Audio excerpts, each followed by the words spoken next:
From NJ PBS Studios, this is NJ Spotlight News with Brianna Venozzi.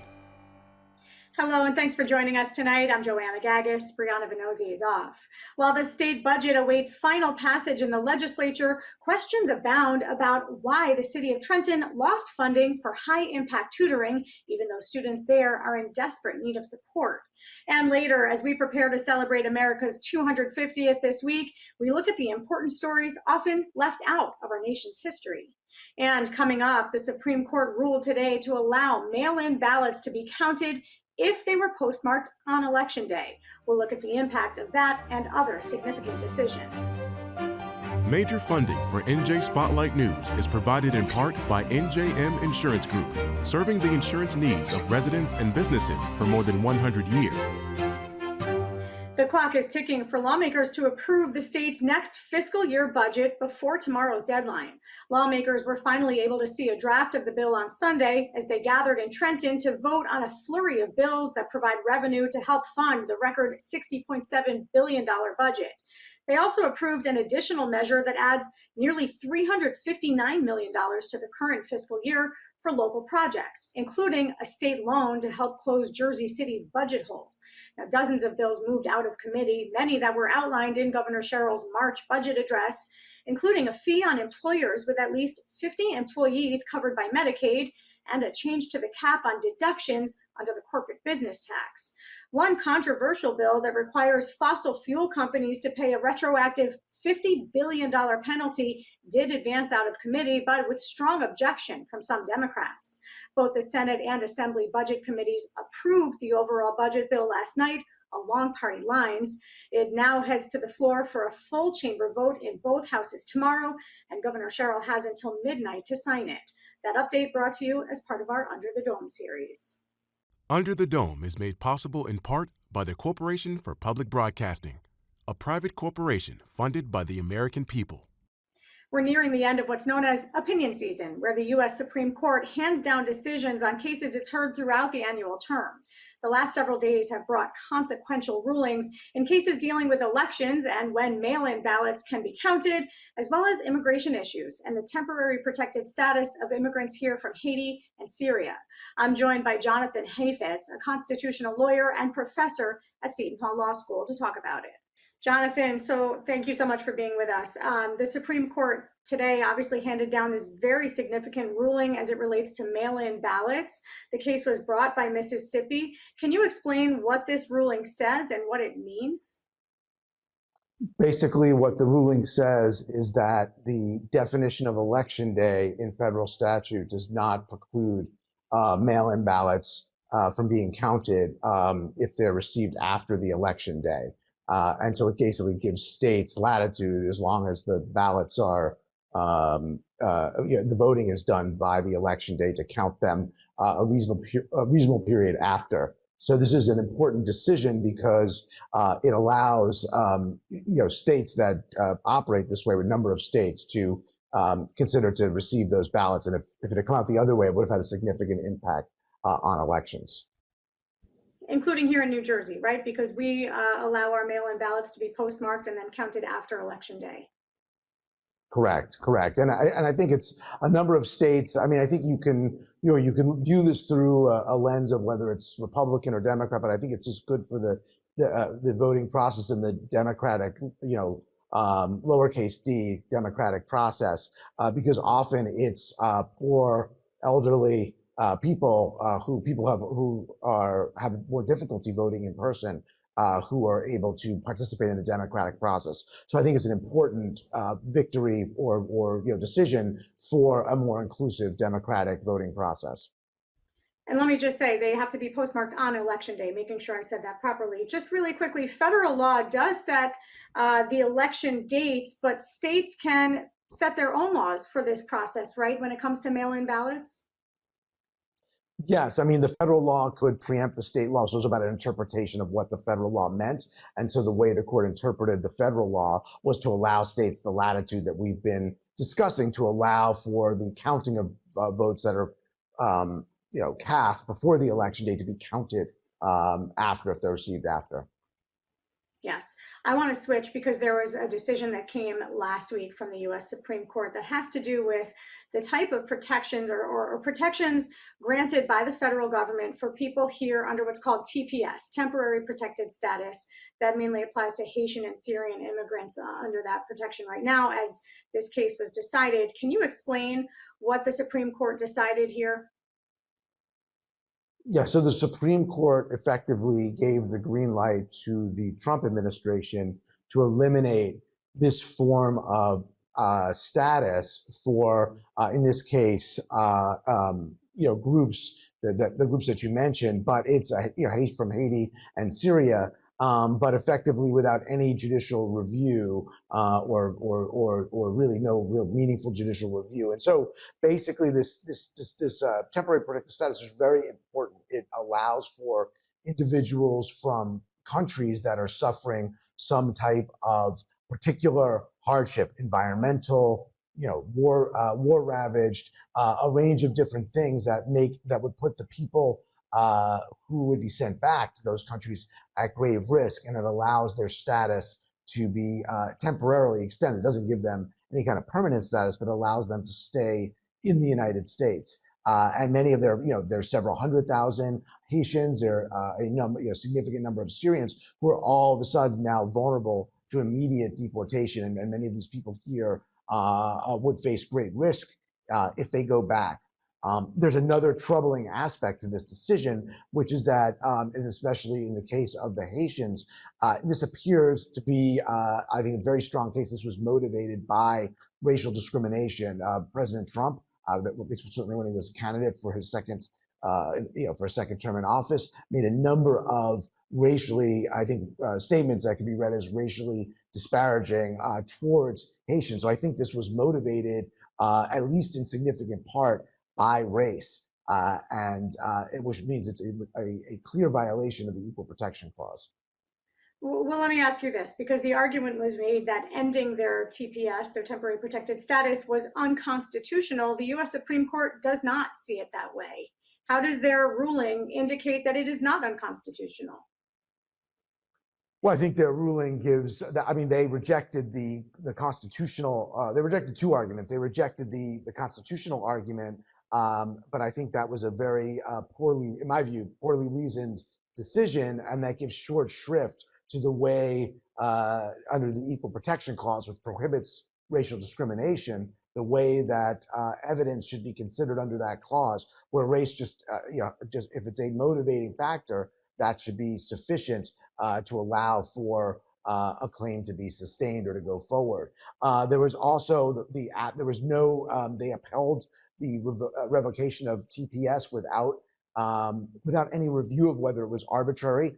There was clear evidence that the conditions were not would return these people to hardship, and yet they still allowed for this to be revoked with no judicial review. So this gives the president tremendous power to revoke status of people within the country without any real meaningful judicial review, effectively insulated from the type of racially motivated comments we saw it. And it puts literally hundreds of thousands of people who have been living here at immediate risk. All right, we have to leave it there, but Jonathan Hayfitz, constitutional lawyer and professor at Seton Hall Law School, thank you so much. Appreciate you coming on today. Good to be with you.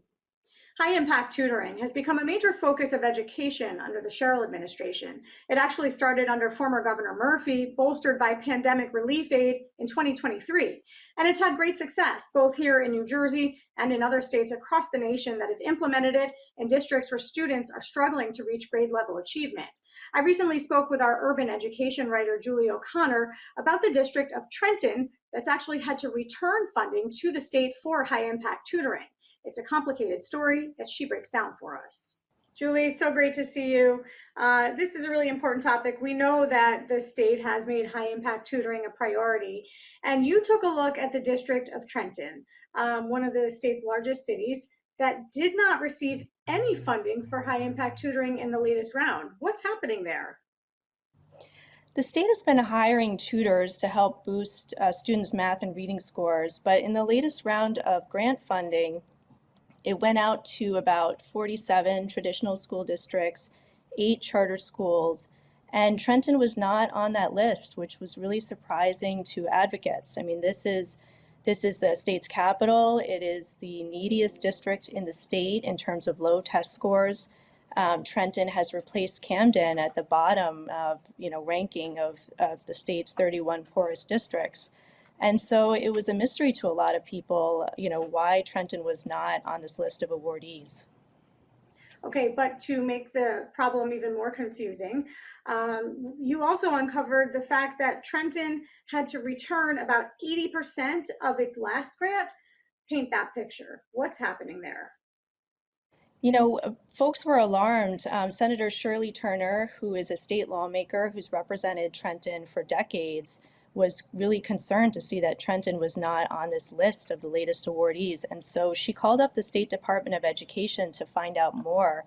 And what they told her was that Trenton did receive, a state grant of more than $700,000 in 2024, yet had to forfeit, 80% of that grant money, which never made it to Trenton kids for tutoring.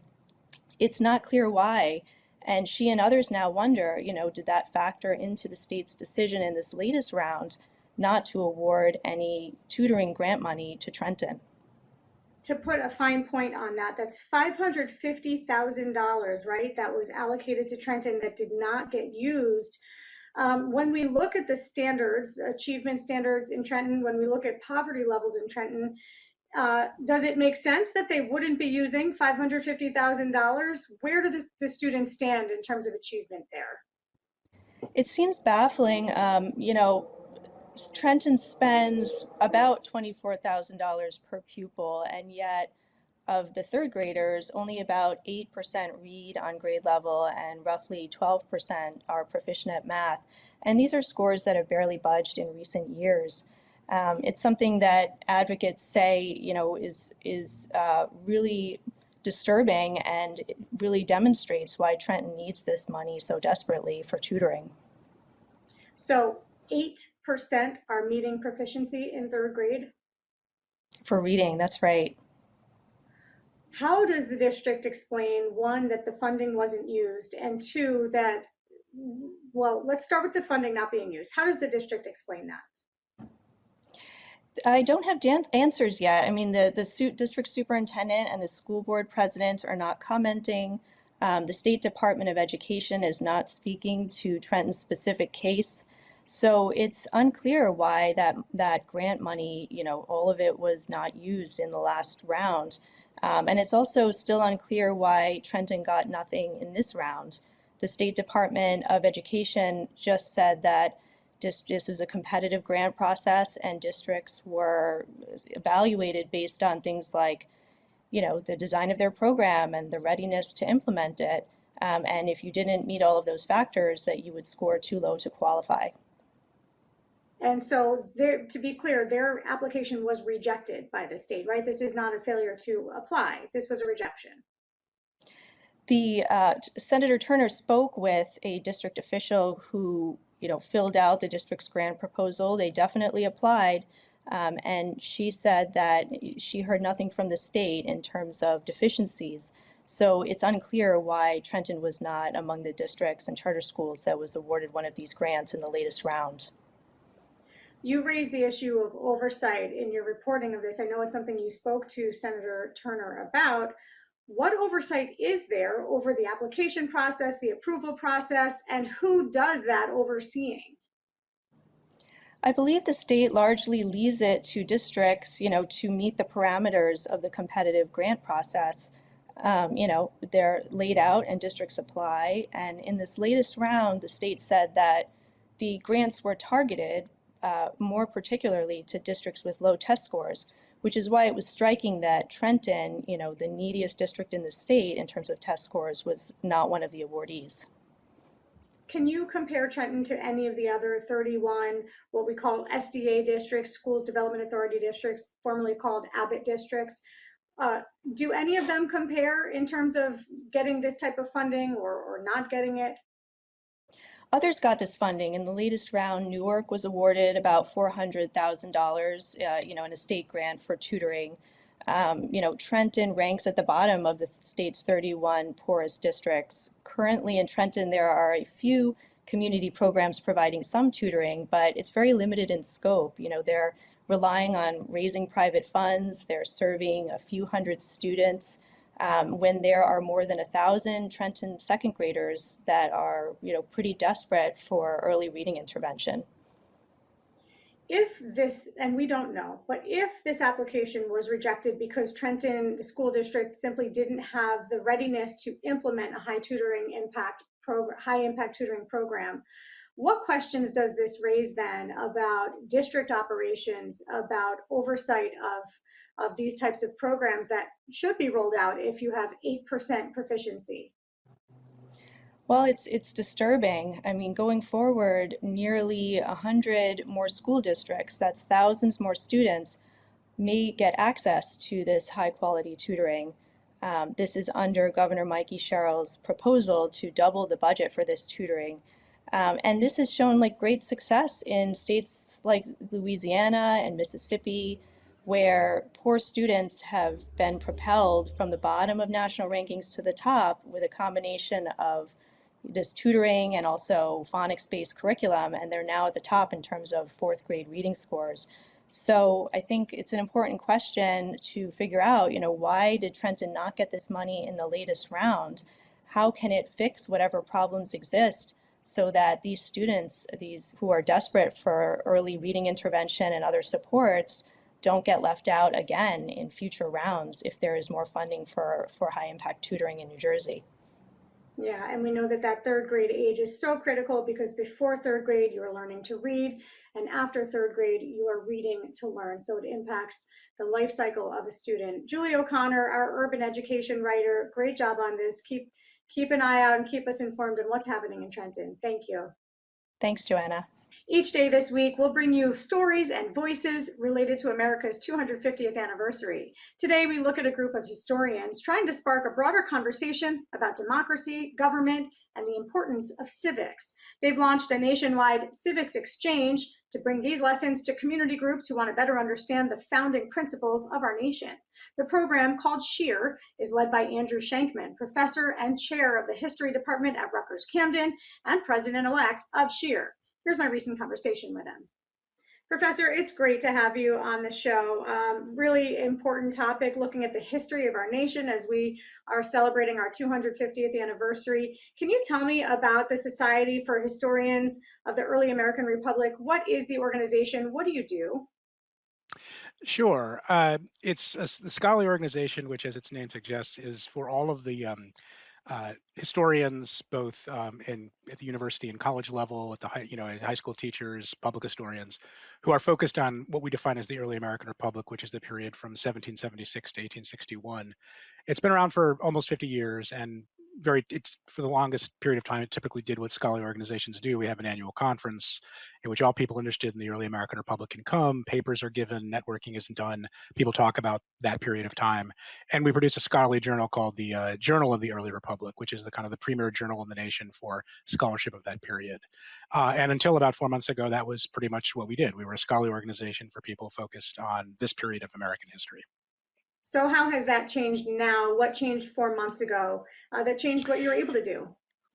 Yeah, well, so we, like a lot of fellow citizens who may or may not be all that interested in the early American Republic, we kind of concluded, that many of us in the membership in the organization, that we were living in a kind of an extraordinary time. I mean, it's not the most polarized time in American history by any means, but when often people have to explain that it isn't, they say, well, there was the Civil War. We think, well, if you're second to the Civil War, that's not so good either. So we were kind of living in a sort of extraordinary time, and we thought perhaps people would have a better sense of how to think about some of the big questions that are being argued about and talked about and being faced right now, if they had a better understanding of the period of time that we happen to be experts in, which is the founding of the nation and the founding of many of its primary institutions, which still, to a great extent, shape our lives today. So what we decided to do was be more than just a scholarly organization and try to reach out to the broader public and have conversations with them, in both where we would speak and also where we would listen.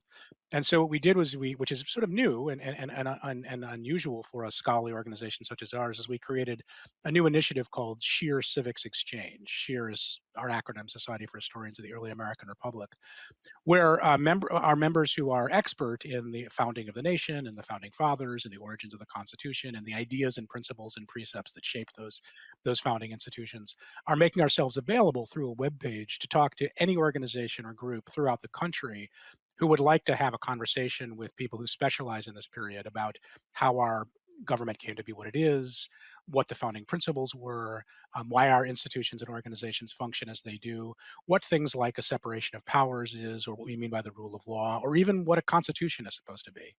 And we So are let me trying ask, to become more than a scholarly organization in that way. let me ask you this: when you talk about those things, I want to ask, what are the ideals that this country was founded on? Sure. Well, there are many, and they're varied and complex. But if you wanted to boil it down, a phrase that a lot of founders often use, Thomas Paine uses this in Common Sense, Thomas Jefferson uses this, Alexander Hamilton uses this, virtually all of them do, is they say, and again, I'll pardon the 18th century limiting language, but they say we are a government of laws and not of men. I think today we might say a government of laws and not of people, which is kind of a nice, catchy phrase, but what exactly does that mean? And fundamentally, what they were saying is that a government of men or a government of people is one that is ruled by the values or visions or desires or interests of particular people, whereas a government of laws is ruled by a set of universal precepts that everybody are bound to and that has authority over the behavior and governs the directions of all actions. And so it's not not a government that exists for a particular group of people or a particular set of interests, but for a universal set of values. And then they tried to build a set of governing institutions that would live up to and embody that ideal. And most Well, let fundamentally, they me let felt me that ask you couldn't be this. done. Oh, sure. Yeah, let me ask you this, because on paper, this all sounds great. We've lived this reality for 250 years, and where Americans are today and where government is today doesn't exactly mirror where it started. There's a sense of cynicism right now about today's government. How do you address that when you're presenting these ideals and you're talking about the reality we exist in right now? Yeah, and I think that this awareness of this growing sense of cynicism is one of the things that sparked us to try to create this initiative. Because yeah, you hear a lot from friends and colleagues, and even from just people you get into conversations with at various sort of community gatherings, that not only is it sort of hopeless, but it was always hopeless. It was always this way. So we thought, well, first of all, we think as historians that you can talk about change over time, and you can talk about sort of why things are different now from the way they were in the 18th century. In some ways, in many good ways, in some ways, in maybe perhaps not so good ways, or in different ways. But we want to talk about, explain sort of where the values came from that insisted that all people who were going to be entrusted with power needed to be accountable to the authority of those they were governing, whose name they were governing in, which is the people, the popular sovereign, where those ideas came from, what sparked them, what animated them. And while it may not be the case that you can have precisely the same methods for preserving that sense of values in the early 21st century as you did in the late 18th century, that those values themselves are very much worth knowing about and preserving. And But I think that the more Professor, that we, sure. but to hold a government accountable, you need to have an informed electorate. And we live in a time where the media, social media, has created silos around what kind of information people get. How do you break through those silos right now? How do you break through people living in these echo chambers? Yeah, it's not easy. But the way that I know you don't manage to break through is by not trying anything at all. So one of the things that we're trying to do is suggest that there are ways to, in fact, become more engaged and thoughtfully informed about the big questions that people are arguing about right now. And if people choose to become more thoughtfully engaged, and I think a lot of people want to be and maybe don't know where to go or how to go about it, and our effort is meant to try and help and address that. If people take the opportunity to become more informed, then they can evaluate more critically and thoughtfully many of these things they're hearing, even from within their echo chambers or from other echo chambers that are bombarding them. So our sense is that if there's a sort of a common set of understandable knowledge, that's not the end result, but that's the first step in being able to then begin to have more productive and common conversations. So for you, you're inviting the public to reach out and get any of your speakers, right, to come and share these thoughts with them? Yes, or it could be virtual. I mean, again, there are some, if you're living, if you have a small group of earnest thinkers at a public library somewhere in a very distant space where there's not any speaker near us, you can always contact somebody from the webpage who you find interesting and probably set up a virtual conversation like the one we're having. All right, Andrew Shankman, professor and chair of the Department of History at Rutgers-Camden. You're also president-elect of the Society for Historians of the Early American Republic. Thank you for this. Appreciate the conversation. Thank you very much. That's going to do it for us tonight. I'm Joanna Gagis for the entire team here at NJ Spotlight News. Thanks for being with us. We'll see you right back here tomorrow. RWJ Barnabas Health. Learn more at rwjbh.org.